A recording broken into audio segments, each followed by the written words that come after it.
I am the grandson of Holocaust survivors, Miriam and Sal Moskowitz.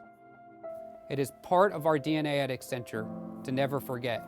So few of Arolsen Archives documents are accessible today. With Accenture, we are enabling the Arolsen Archive to more rapidly digitize and preserve the memories of so many, to create a living memorial so we shall never forget again. The work being done with the Arolsen Archives right now is really twofold.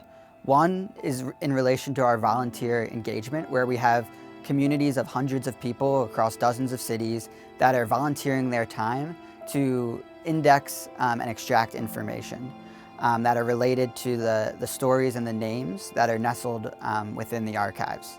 The second part of the engagement is an innovation project, which utilizes artificial intelligence and optical character recognition and other advanced technologies to accelerate the rate at which these documents become available and searchable, and therefore the names and stories that are within them.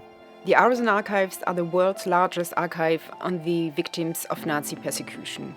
We hold the largest collection of records on the victims, including documents on concentration camps, on prisons and ghettos, but also on survivors of the Holocaust. I see anti-Semitism on the rise, manifestations of racism and xenophobia, gender-based violence taking appalling forms, and homophobia still being state policy in many countries. So when I look back at history and see that these IDs were the ones that paved the way to concentration camps and to a genocide, I think that we have to be here to be vigilant and active and to raise awareness about the dangers of these IDs. The photo that I'm holding contains a picture of my family. In the center, you can see my paternal grandparents. Their names were Menachem Dov and Rivka, as well as my great-grandmother, Bubby Charna. In the picture also are my father's two youngest brothers.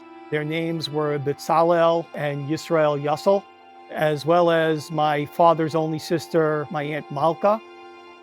This was taken on their family farm in Czechoslovakia. They were all taken to Auschwitz, and out of all these people, only my aunt survived. My name's Annalise Tucci, and the person on this record is my great-uncle, Gustav Budnik. He was taken as a political prisoner at Buchenwald concentration camp in 1936 for his political activism, and later was killed in April of 1945, just weeks before the end of World War II in Europe. Every Name Counts is a crowdsourcing initiative with the aim of digitizing all the documents we have in the archives and building the digital memorial for the victims of the Nazis. This is Sonia and Fanya, who died in 1942.